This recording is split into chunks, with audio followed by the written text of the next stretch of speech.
다윗은 언제나 항상 하나님 앞에 예배를 드리는 예배의 사람이었습니다. 사무엘상 16장에 보면 다윗이 사무엘 선지자가 하나님의 지시를 받고 베들레헴 이새의 집에 가서 이스라엘의 사울왕 다음에 그 다음 왕을 찾을 때에 이새는 그의 아들 일곱을 사무엘 선지자에게 보여줬습니다. 근데 그들 중에 아무도 하나님이 선택한 사람이 없었어요. 그래서 사무엘 선지자는 이새에게 네 아들들이 다 여기에 모였느냐 물었더니 이새는 예, 막내가 남았는데 그는 지금 양을 지키고 있습니다. 막내가 바로 다윗입니다. 그러나 이새는 다윗의 이름조차 말하지 않았어요.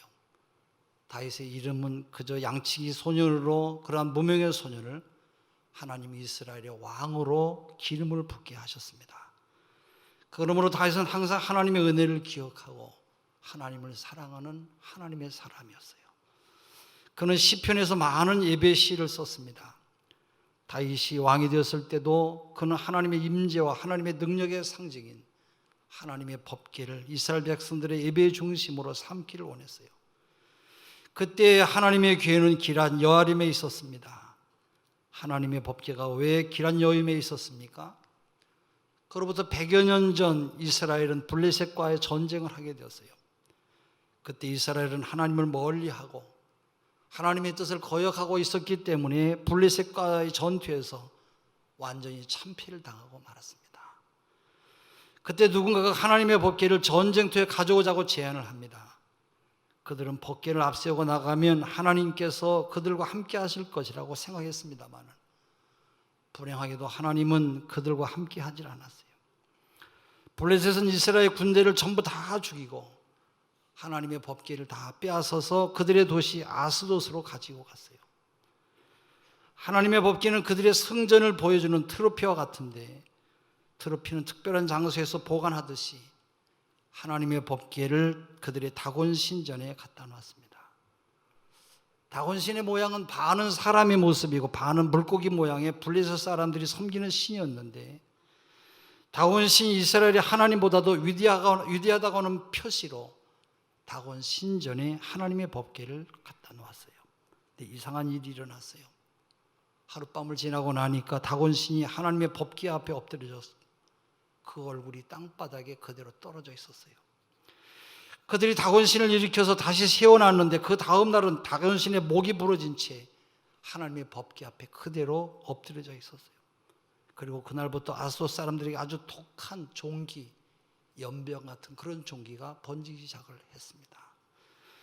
아스돗 사람들이 이스라엘 신의 법궤를 우리와 함께 있지 말게 해달라고 이제 우리가 다 죽는다고 간청해서 바로 하나님의 법궤를 다른 곳으로 옮겼는데 하나님의 법궤가 가는 곳마다 큰 환란이 임해서 독한 종기로 고난을 겪게 된 것이에요. 결국 그들은 하나님의 법궤를 이스라엘 진영으로 다시 돌려보내기로 작정하고 바로 여호와의 법궤를 수리에 싣고 속건제로 드릴 금으로 만든 독종 5과 바로 금지 5마리를 상자에 담아서 법궤 곁에 두고 암소 2마리가 수레를 끌고 벳세메스로 가게 했습니다. 그 후에 벳세메스 사람들이 여호와의 법궤를 들여다보았기 때문에 많은 사람이 죽게 되었고 벳세메스 사람들은 다시 법궤를 기란 여아림으로 보내줘서 아비나답의 집에 20년간 보관하게 되었습니다. 이제 다윗은 이스라엘에서 뽑은 3만 명을 데리고 기란 여아림으로 가서 하나님의 법궤를 모셔오기 시작했어요. 근데 문제가 생겼어요. 하나님의 법궤를 새 수레에 싣고 아비나답의 아들 우사와 아효가 수레를 모는데 아효는 법궤 앞에서 가고 우사는 수레 뒤에서 가고 있었어요. 나간의 타작마당에서 소들이 뛰기 때문에 하나님의 법궤가 수레에서 떨어질까 봐 우사가 바로 하나님의 법궤를 붙들었다가 그 자리에서 즉사해서 죽는 일이 생긴 것이에요. 다윗은 당황했어요. 그리고 상황이 이해가 되질 않았어요. 3만 명이나 동원해서 정성을 다해서 하나님의 법궤를 모시고 가는데 그런 일이 일어난 것이 분하게 생각이 되었어요. 다윗은 두려운 마음이 들어서 행진을 중단하고 그 법궤를 가드 사람 오베데돔의 집으로 메고 가도록 했어요. 그리고 3개월이 지나는 동안 하나님께서 오베데돔과 그의 온 집에 복을 주셨고 이 소식이 다윗 왕에게 알려졌습니다. 그동안 다윗은 왜 하나님이 진노하셨는지를 알게 되었어요. 이것이 오늘 읽은 오늘 제가 말씀드리고 하지 않은 본문의 배경입니다. 이제 다윗은 또다시 하나님의 법궤를 옮겨오는데 이번에는 실수하지 않고 하나님의 뜻대로 법궤를 잘 모셔오게 했어요. 우리는 다윗의 태도에서 바로 하나님 앞에 올바른 예배가 어떤 것인가 하는 것을 우리가 깨닫게 됩니다. 첫째로 하나님 앞에 올바른 예배는 하나님의 뜻에 순종하는 것이에요. 우리 12절의 말씀을 같이 읽겠습니다. 사무엘하 6장 12절. 어떤 사람이 다윗 왕에게 아뢰어 이르되 여호와께서 하나님의 계로 말미암아 오베데돔의 집과 그의 모든 소유에 복을 주셨다 한지라. 다윗이 가서 하나님의 계를 기쁨으로 메고 오베데돔의 집에서 다윗 성으로 올라갈세. 예. 여기서 주목할 말씀은 다윗이 가서 하나님의 계를 기쁨으로 메고라고 하는 이 말이에요. 이번에는 오베데돔의 집에서 다윗 성까지 하나님의 법궤를 메고 갔어요. 다윗은 지난번에 우사가 왜 죽게 되었는지 그 이유를 뭔가 알게 되었어요. 그것은 우사가 하나님의 말씀을 어겼기 때문에 그래요. 민수기 4장 15절에 보면 하나님의 법궤는 고앗 자손만이 옮길 수 있게 되어 있기 때문에 그들이 하나님의 법궤를 옮길 때는 절대로 법궤를 손으로 만지면 안 되게 되어 있어서 만지면 죽을 것이라고 하신 것이에요. 그리고 고앗 자손은 하나님의 법궤의 귀퉁이에 있는 고리에 막대기를 넣어서 그 법궤를 메고 가게 되어 있었어요. 근데 우사는 고앗 자손도 아니었고 하나님의 법궤를 수레에 싣고 가다가 그 수레에 손을 대었기 때문에 죽게 된 것이에요. 왜 다윗은 하나님의 법궤를 수레에 싣고 갔습니까?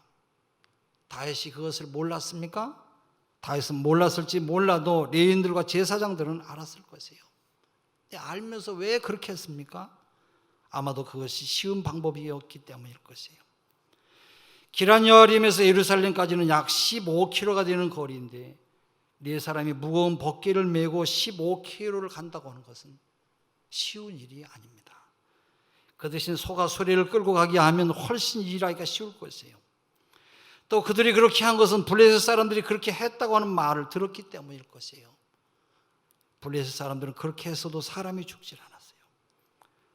블레셋 사람들은 하나님의 백성이 아니라 율법과 상관이 없는 사람들이기 때문에 하나님이 그들을 벌하지 아니하셨지만 이스라엘 백성은 달랐어요.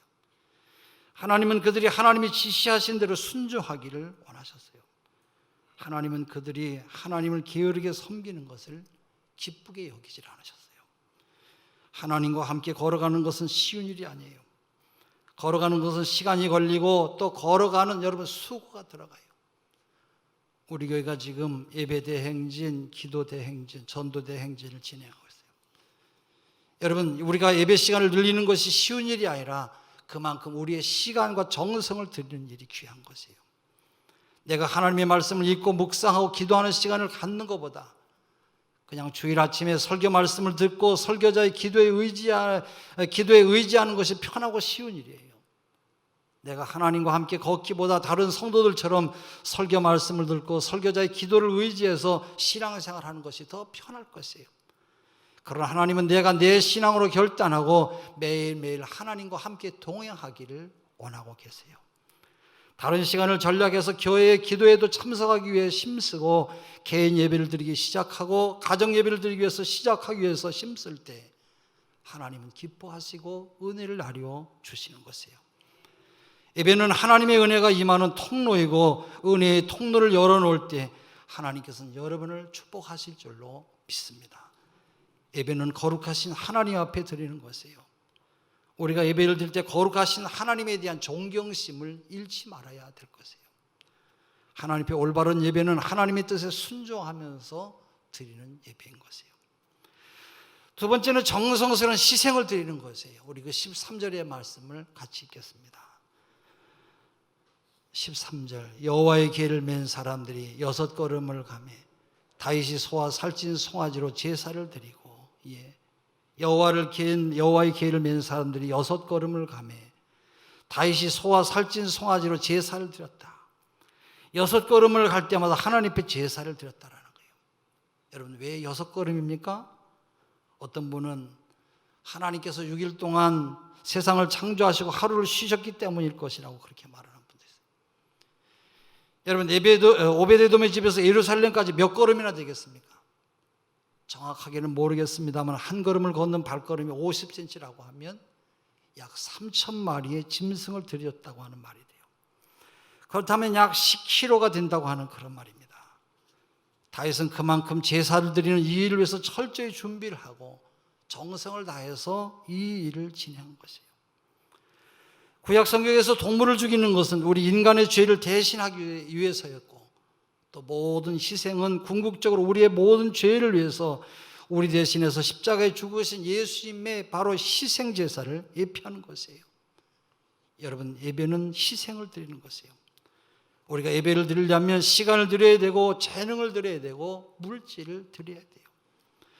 여러분에게 매 6걸음마다 희생을 드리는 그 귀한 정성이 여러분 속에 담겨져 있습니까? 여러분 6걸음마다 주님을 생각하고 또 매 6분마다 또는 6시간마다 주님, 저의 시간과 재능과 포화를 주님께 드립니다 고백을 하고, 또 6일이 지나면 예배의 자리에 나와서 하나님께 우리의 시간과 재능과 포화를 드리는 것이 바로 하나님 앞에 드리는 온전한 예배인 것이에요. 세 번째는 여러분, 예배는 열정을 다해서 드리는 것이에요. 그 14절에 보면 같이 한번 읽어볼까요? 14절입니다. 다윗이 여호와 앞에서 힘을 다하여 춤을 추는데 그때에 다윗이 배 에봇을 입었더라. 다윗은 여호와 앞에서 힘을 다해서 춤을 췄어요. 여기서 춤은 히브리어로 칼날이라고 하는 말인데 회전하는 것을 뜻하는 말이에요. 회전하며 기뻐 뛰는 모습이에요. 다윗은 그의 몸으로 기쁨으로 하나님을 예배했어요. 저는 지금까지 한 번도 춤을 추면서 예배를 드린 적은 없어요. 그러나 옛날에 개척하고 처음 쌍용 아파트에서 아파트 상가에서 추수감사절 예배를 드릴 때에 성도들과 함께 마당에서 춤을 추며 예배를 드렸던 그런 적이 한 번 있어요. 마가복음 12장 32절은 네 마음을 다하고 목숨을 다하고 뜻을 다하고 힘을 다하여 주 너희 하나님을 사랑하라 말하고 있어요. 여러분이 예배를 드릴 때 여러분의 힘을 다해서 여러분들은 예배를 드리십니까? 우리가 예배를 드릴 때 우리의 몸으로 주님에 대한 사랑을 여러분 어떻게 표현할 수가 있겠습니까? 시편 95편 6절 오라 우리가 굽혀 경배하며 우리를 지으신 여호와 앞에 무릎을 꿇자. 하나님 앞에 절하며 예배하고 무릎을 꿇으며 예배하라고 말씀하고 있어요. 시편 149편 3절 춤추며 그의 이름을 찬양하며 소고와 수금으로 그를 찬양할지어다. 춤추며 예배하고 악기와 함께 찬양할 것이라는 거예요. 또 시편 47편 1절 너희 만민들아 손바닥을 치고 즐거운 소리로 하나님께 외칠지어다. 박수치며 하나님을 찬양하라고 말씀하고 있어요. 또 시편 63편 4절 그러므로 나의 평생에 주를 송축하며 주의 이름으로 말미암아 나의 손을 들리이다. 어떤 때는 손을 들고 찬양을 해야 될 것이에요. 여러분 왜 손을 들고 찬양합니까? 손을 들고 찬양할 때는 예 하나님 제가 항복합니다. 제가 자원합니다. 제가 받아들입니다. 내가 하나님을 높여드리는 하나님의 사람이 되고 싶습니다. 그런 뜻이에요. 우리가 예배할 때 거룩하신 하나님 앞에서 하나님의 말씀에 순종해야 돼요. 그러나 우리는 하나님 안에서 자유를 누릴 수가 있어요. 이 자유는 순종의 부산물이에요. 순종과 자유가 서로 반대되는 것 같습니다만 여러분 사실은 그렇지가 않아요. 여러분이 주님 앞에 서 있다고 하는 사실을 알게 될수록 여러분은 더 편안하고 자유로울 것이에요. 다윗이 하나님의 법궤를 모시고 갈 때 이번에 하나님의 말씀대로 순종하며 갈 때 그는 자유스럽게 하나님 앞에서 춤을 추었어요. 무엇이든지 최고의 경지에 오른 사람은 자유로워질 수밖에 없어요. 악기를 최고 수준으로 잘 다루는 사람은 자유롭게 연주하게 되어져 있어요. 이번에 손현재 선수가 광주 유니버시아드 세계대회에서 금메달을 딸 때 그는 너무너무 우아하게 잘했어요. 여러분 영적인 세계에서도 마찬가지예요. 우리는 하나님의 말씀을 철저하게 따라가야 됩니다. 처음에는 그것이 불편하게 느껴질지 모르지만 그러나 그것이 여러분의 몸에 배게 되면 그 말씀이 여러분을 속박하는 것이 아니라 여러분을 자유롭게 만들어 주는 것이에요. 요한일서 5장 3절 하나님을 사랑하는 것은 이것이니 우리가 그의 계명들을 지키는 것이라. 그의 계명들은 무거운 것이 아니로다. 하나님은 우리가 온전해지기를 원하시고 하나님의 말씀이 우리를 죄와 죄가 가져오는 비참한 결과에서 자유하게 만드는 것이에요. 예수님께서 말씀하시길 너희가 진리를 알지니 진리가 너희를 자유케 하리라고 말씀하신 이유인 것이에요. 불순종은 우리를 얽매게 만듭니다마는 순종은 우리를 자유롭게 만드는 것이에요. 그리고 자유는 기쁨으로 예배하게 만들어요. 본문의 다윗과 이스라엘 백성들이 즐거이 환호하며 하나님의 법궤를 호위하는 모습은 하나님 안에서 자유로운 축제의 모습을 보여주는 것이에요. 우리가 하나님 앞에 나서 예배를 드릴 때 여러분 그러한 자유와 기쁨이 있어야 되지 않겠습니까? 나의 창조주가 되시고 나의 구원자이신 하나님을 찬송할 때 감사한 마음으로 기쁨으로 우리 하나님을 예배해야 되지 않겠냐, 그런 말씀이에요. 우리가 어떻게 예배드려야 될지 특별히 정해진 것은 없습니다만은 최소한도 팔짱을 끼고 얼굴을 찌푸리고 시선을 설교자에게 두지 않냐고 다른 사람과 함께 이야기하는 이런 일은 하지 않아야 될 것이에요. 여러분이 예배드리는 모습을 다른 사람들이 볼 때에, 또 처음 교회에 오신 분이 볼 때에 예수를 믿는 사람들이 예배하는 모습은 지루하고 우울해 보이고 무관심해 보이는 것이 아니라 기쁘고 긍정적이고 즐거워 보아야 정상적인 예배의 모습일 것이에요. 할렐루야. 그리고 다윗은 이때 배에 예봇을 입고 하나님 앞에서 춤을 추었다고 말하고 있어요. 그 다음에 예배는 겸손한 마음으로 드려야 되는 것을 말씀하고 있어요. 그 14절에 다윗은 그의 왕복을 벗어던지고 제사장의 옷을 입었어요. 그는 자기 자신을 잊어버리고 하나님을 예배하기 시작했어요. 그는 다른 사람이 자기를 어떻게 보는지 상관하지 않았어요. 다윗의 마음은 오직 하나님께로만 향하고 있었어요. 예배는 그런 것이에요. 예배는 옷을 벗어 던지는 것이에요. 예배는 하나님 앞에서 진실해지는 것이에요. 예배는 우리가 할 수 있는 무엇을 드러내는 것이 아니라 하나님을 드러내고 하나님이 하신 일을 내 속에서 하신 일을 나타내는 것이 예배인 것이에요. 우리가 우리 자신을 비울 때 성령으로 충만해질 수가 있어요. 그러나 우리 자신이 내 마음으로 교만으로 충만하면 성령 충만할 수가 없는 것이에요. 우리가 우리 자신을 잊어버릴 때 우리의 가정을 축복할 수가 있어요. 우리가 우리의 자신을 잊어버릴 때 겸손하게 하나님의 임재 앞으로 나아갈 수가 있고 하나님의 임재 안에서 하나님께서 주신 은혜와 축복을 경험하게 될 줄로 믿습니다. 오늘 11절 본문에 보면 여호와의 계가 오베데돔의 집에 석 달 동안 있는 동안 하나님께서 오베데돔의 집과 그의 온 집에 복을 주셨다고 말씀하고 있어요. 또 18절에 보면 다윗이 번제와 화목제를 드리기를 마치고 만군의 여호와의 이름으로 백성에게 축복하였다고 말씀하고 있어요. 그리고 20절에는 다윗이 자기 가정에게 축복하러 돌아왔다고 말하고 있어요. 여러분 무슨 말이에요? 그 하나는 하나님이 오베데돔을 경외했기 때문에 그 가정을 축복하셨어요. 또 하나는 다윗이 오베데돔이 알았던 진리를 깨닫고 백성들을 축복했어요. 또 하나는 다윗은 자기 가족을 축복하기 위해서 돌아온 것이에요. 이 말씀들은 중요한 한 가지 진리를 우리에게 가르쳐주고 있어요. 그것은 우리가 축복의 사람이 되기 위해서 노력할 때 우리가 복을 받는다라는 거예요. 우리가 축복을 받는 것은 축복의 근원이 되기 위해서인 거예요. 그리고 그 반대도 사실이에요. 우리가 다른 사람에게 축복의 근원이 되면 우리의 삶도 축복을 받게 돼요. 그것이 다윗과 위대한 신앙인들의 삶이 우리들에게 보여주는 말씀인 것이에요. 여러분의 가정에 하나님의 임재 가운데 있게 하셔야 합니다. 이 말씀에 동의하십니까? 예, 감사합니다. 어떻게 하나님을 여러분의 가정에 모셔드리겠습니까? 어떻게 여러분의 가정에 하나님의 임재 가운데 있게 할 수가 있겠습니까? 그 방법 가운데 하나는 가정 예배를 드리는 것이에요.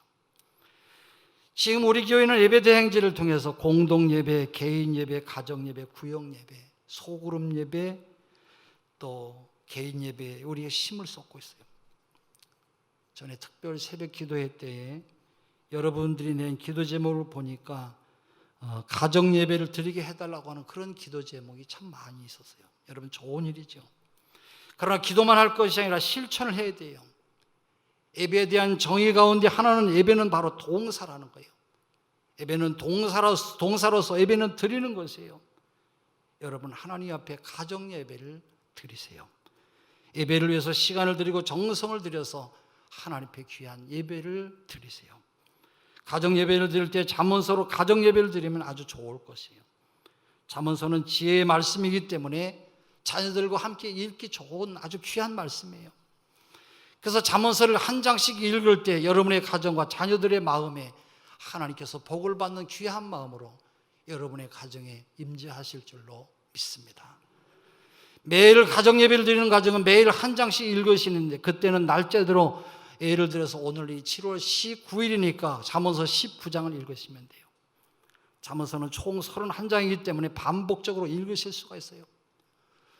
두 번째는 일주일이나 하루나 2, 3일을 가정 예배를 드릴 수 있는 분은 차례대로 읽을 수가 있어요. 세 번째는 가정 예배를 드릴 때 이렇게 하시면 될 것이에요. 예배를 드릴 때 우리의 가정의 믿음의 연수가 제일 오래되신 분이 인도해도 되고, 아니면 가정의 인도하는 것이 제일 좋습니다. 맨 처음 찬송을 부릅니다. 그 다음에는 가족들이 돌아가면서 성경을 읽으시고, 본문으로 삼은 말씀을 인도자가 읽으시고, 메시지를 읽거나 전달하시고 바로 기도하시는 것이에요. 기도는 함께 해도 되고 인도자가 대표로 하셔도 됩니다. 가끔은 돌아가면서 기도를 하셔도 아주 좋은 일이에요. 어떤 때는 가족들이 손을 잡고 눈을 뜨고 돌아가면서 서로를 축복하는 기도를 드릴 수도 있어요. 네 번째로는 시간적으로 길게 가정 예배를 드리기 어려운 경우에는 식사 시간 같은 때를 이용해서 보다 간단하게 성경 본문을 읽고 기도할 수가 있어요. 이때는 아이들과 함께 부를 수 있는 곡을 미리 준비해 놨다가 찬송을 함께 부르고 짧은 성경 본문을 읽고 기도할 수가 있을 것이에요. 여러분, 가정 예배를 드리려면 정성이 필요해요. 부모님이 예배를 우리의 가정에서 우선순위로 삼겠다고 하는 강한 의지를 가지고 바로 그 일을 꾸준하게 실천해야 돼요. 그리고 가족들이 가정 예배가 지루하고 재미없는 시간이 되지 않도록 노력할 필요가 있어요. 가정 예배를 꾸준히 잘 드리고 그것을 가족들과 함께 축하하는 시간을 갖는 것도 아주 매우 좋은 일이에요. 그러나 주의하실 것은 가정 예배를 드린 다음에 자녀들에게 잔소리하는 시간을 절대로 이용해서는 안 돼요. 가정 예배를 드린 다음에는 가족들이 즐거운 분위기에서 대화를 하고 음식을 나누도록 해야 될 것이에요. 가정 예배는 하나님을 우리 가정에 모셔드리고 하나님을 높여드리고 부모가 자녀들을 축복하는 아주 귀한 시간인 것이에요. 여러분이 가정 예배 드리는 것을 힘들게 어렵게 생각하지 마세요. 가정 예배는 하나님이 우리의 가정에 임하시는 축복의 통로가 되는 것이에요. 다윗 왕은 처음에는 하나님의 법궤를 모시는 것을 매우 두려워했어요. 그러나 오베네돔의 집에 하나님의 법궤를 모시고 축복을 받는 것을 보고 깨달았어요. 그것은 하나님의 법궤를 모셔야 복을 받는다고 하는 사실이었어요. 베드로전서 2장 6절에서 8절에 보면 이런 말씀이 나와요. 보라, 내가 택한 보배로운 모퉁이 돌을 시온에 두노니 그를 믿는 자는 부끄러움을 당하지 아니하리라 하였으니, 그러므로 믿는 너에게는 보배이나 믿지 아니하는 자에게는 건축자들의 버린 그 돌이 부딪히는 돌과 걸려 넘어지게 하는 바위가 되었다 하였느니라. 우리 가정에 하나님의 임재가 모퉁이 돌이 될 수도 있고 걸려 넘어지는 돌이 될 수 있다는 그런 말씀이에요. 우리가 예배를 통해서 겸손하게 하나님을 높이고 하나님의 말씀을 순종할 때 우리의 가정은 하나님의 축복이 임하는 축복의 통로가 되는 것입니다. 다윗이 자기 가족을 축복하러 돌아왔을 때 사울의 딸 미갈은 다윗을 맞이하면서 다윗을 비난하는 말을 했어요. 그 20절 중간에 보면 이스라엘 왕이 어떻게 영화로우신지, 오늘 방탕한 자가 염치 없이 자기의 몸을 드러내는 것처럼 오늘 그의 신복의 계집종의 눈앞에서 몸을 드러내셨도다. 미갈은 다윗이 배운 것을 배우지를 못했어요. 예배는 하나님의 임재 앞에서 자기를 잊어버리는 것이라고 하는 것을 이해하지 못했어요. 미갈은 다윗이 그토록 왜 하나님 앞에서 기뻐하고 감격하는지 그 마음을 전혀 이해할 수가 없었어요. 미갈은 왕의 딸로 자라났고 다윗은 목동 출신으로 이제 막 왕이 되었어요. 미갈은 궁전에서 자라나면서 왕이 어떻게 해야 될지를 배웠어요. 미갈의 아버지 사울은 왕으로서의 체면을 중요시하는 사람이었어요. 어쩌면 미갈은 천한 출신의 다윗을 보호해야 한다고 하는 생각을 하고 있었을지 모르겠어요. 왕이면 체면을 지켜야 될 것이에요. 왕이면 왕복을 입어야지 왕이 옷을 벗고 춤을 추는 것은 왕이 할 일이 아니라 그것은 목동이 하는 짓입니다. 비판한 것이요. 우리가 미갈의 마음을 10분 이해한다고 할지라도 미갈의 비난은 잘못된 비난으로 건설적인 비판이라고 하는 것은 없어요. 모든 비판은 파괴적이고 다른 사람에게 상처를 주는 것이에요. 여러분은 좋은 의미에서 하는 말이라도 비판은 다른 사람의 마음을 아프게 만드는 것이에요. 미갈에게는 왕복과 왕관이 왕의 지위를 지켜주는 것이었어요. 그러나 다윗에게는 그것이 왕의 지위를 지켜주는 것이 아니었어요. 다윗에게는 하나님만이 그를 지켜주시는 분이었어요. 다윗은 말합니다. 여호와는 나의 목자이십니다. 여호와가 나의 피난처시고 여호와가 나의 방패이십니다. 다윗은 다른 사람의 시선을 의식하지 않았어요. 다른 사람이 어리석게 본다고 할지라도 하나님을 높이고 하나님을 기쁘게 하시기를 원했어요. 그러므로 다윗이 말하지요. 우리 21절, 22절의 말씀 우리 한번 같이 읽어보겠습니다. 6장 21절, 22절입니다. 같이 읽습니다. 시작. 다윗이 미갈에게 그가 네 아버지와 그의 온 집을 버리시고 나를 택하사 나를 여호와의 백성 이스라엘의 주권자로 삼으셨으니 내가 여호와 앞에서 뛰놀리라. 내가 이보다 더 낮아져서 스스로 천하게 보일지라도 내가 말한 바 계집종에게는 내가 높임을 받으리라 하니라. 다윗은 이름 없던 목동이었던 자기를 높여주신 하나님의 은혜에 대한 감사가 넘치고 있어요. 오늘 우리들도 마찬가지예요. 죄로 인해서 영원히 죽을 수밖에 없었던 나를 구원해 주시고 날마다 나에게 필요한 은혜를 주시는 하나님께 대한 감사와 감격을 가지고 예배의 자리로 나와야 될 줄로 믿습니다.